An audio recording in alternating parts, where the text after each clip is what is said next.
मी ग्रहण कसं पाळलं चला सांगते. हाय हॅलो नमस्कार, पायलच्या मिनी व्लॉगमध्ये सगळ्यांचं स्वागत आहे. 11 वाजल्यापासून आहे ना मी एका जागेवर बसून होते आणि माझ्यासोबत माझा नवरा सुद्धा एका जागेवर बसून होता माझी सेवा करत. वेदकाळ चालू होता 11 वाजल्यापासून, पण आहे ना खाण्यापिण्याच्या बाबतीत मी वेदकाळ अजिबात नाही पाळलाय.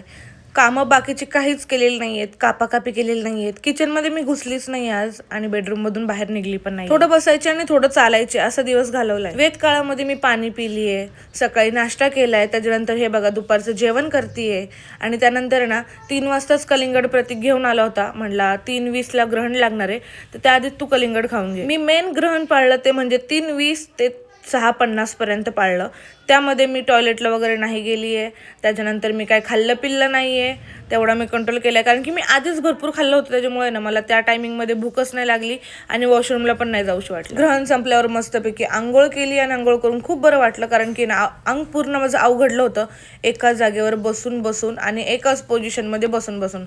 मग रात्री बाहेर जायचं नव्हतं तर घरातच वॉक करत होते आणि असं माझं ग्रहण गेलं. आता बाबा माझ्या प्रेग्नन्सीमधलं हे शेवटचंच ग्रहण होतं आणि तुम्ही सुद्धा ग्रहण पाळत असेल ना, प्लीज वेद काळामध्ये ना खाऊन पिऊन घ्या आणि काय कामं करू नका, वाटलं तर पण खा. चला व्लॉग कसा वाटला कमेंट करून नक्की सांगा. Okay bye.